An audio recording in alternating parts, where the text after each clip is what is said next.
Сәлем достар, қазіргі таңда хит болып жатқан восточный пирогымызды дайындайтын боламыз. Ол үшін бізге керекті ингредиенттердің барлығын мен төменде описание бөлімінде қалдыратын боламыз. Ең алдымен ыдысымызға алдын ала електен өткізіп алған ұнымызды салып, үстінен қопсытқышымызды, ванилинімізді және де бөлме температурасында ерітілген майымызды қосып, жақсылап песочный тесто жасап аламыз.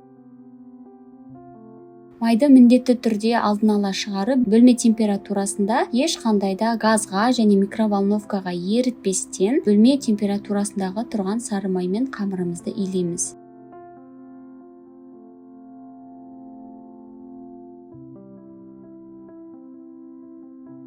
Және де үстіне қантымызды қосамыз, тағы да жақсылап барлығын біркелкі етіп араластырып, үстіне бөлме температурасындағы майымызбен қамырымызды жақсылап араластырамыз және де үстінен бір жұмыртқамызды салып, песочный тестамызды илеп аламыз. Достар, менің каналыма тіркеліп, міндетті түрде лайк басып, комментарий қалдыруды ұмытпаңыздар. Егерде маған тіркелмеген болсаңыздар, төмендегі подписаться батырмасын басып, тіркеліп алуларыңызды сұраймын.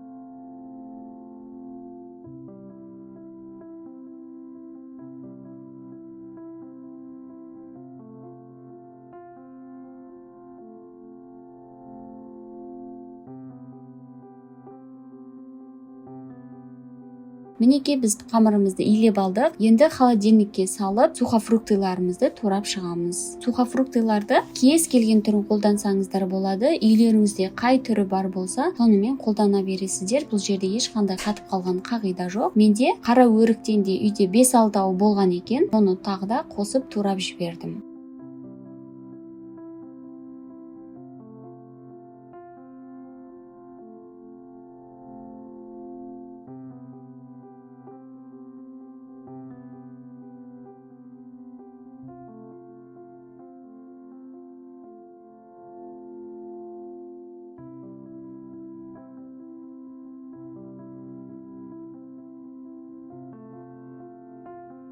Қыздар, бұл пирогты міндетті түрде жасап көріңіздер, өйткені қазіргі таңда бұл хит болып жатқан пирогтардың бірі.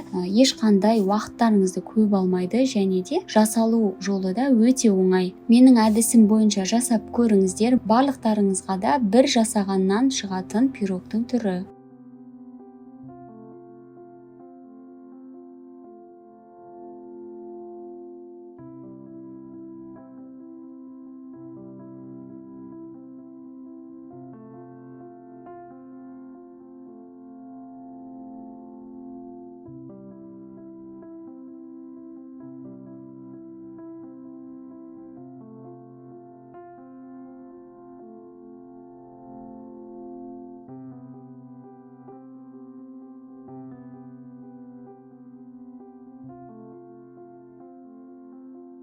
Негізінде мейізді турап қоссаңыздар да болады, немесе мен сияқты бірдестен турамастан қоса берсеңіздер де болады. Мінекей біз холодильникте тұрған ұнымызды алып шықтық. Енді ұн кішкене себелей отырып, біз қазір қатты жұқа емес, қатты қалың емес етіп жайып аламыз.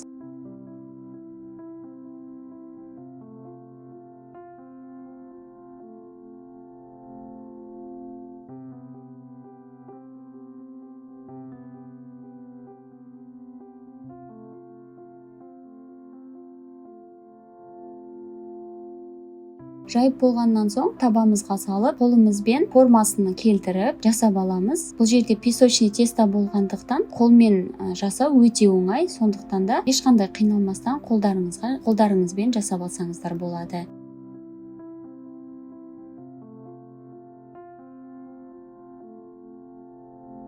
Міндетті түрде шанышқымен, яғни вилкамен тесіп алыңыздар, өйткені бізде қамырымыз көтеріліп кетеді. Сондықтан да шанышқымен тесіп, үстінен туралған сухофруктыларымызды саламыз.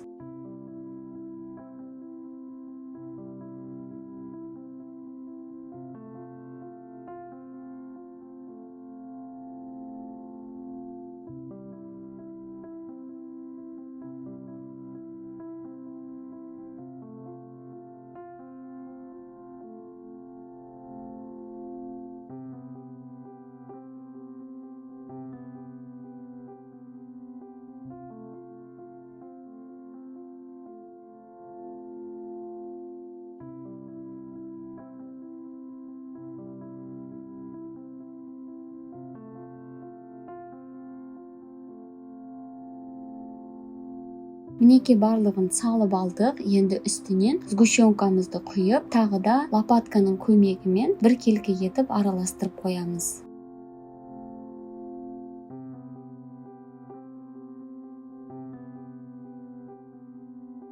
Видеода көрсетілгендей етіп лопатканың көмегімен сгущенканы барлық жеріне жеткізіп жағып шығыңыздар. Енді қазір біз қызып тұрған пеште осы дайын болған тестамызды, яғни восточный пирогымызды 180 градуста 30-35 минутқа қалдырамыз. Мінекей қыздар, бізде 35 минут тұрып пісіп шықты. Өте әдемі, түрі де әдемі болып шықты, дәмі енді керемет болып шықты. Міндетті түрде жасап көріңіздер қыздар. Сіздерге менің кеңесім, өте дәмді болып шығады, және де қонақтар келген кезде де ең тез дайын болатын пирогтардың түрі.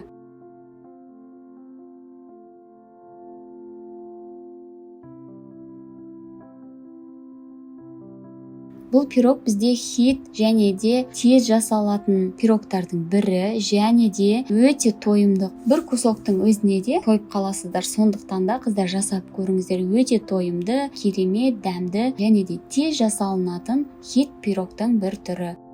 Барлықтарыңызға да менің видеомды көргендеріңіз үшін алғыс айтамын, және де менің каналыма міндетті түрде кіріп, тіркеліп кетуді ұмытпаңыздар. Барлықтарыңызға ас болсын, сау болыңыздар.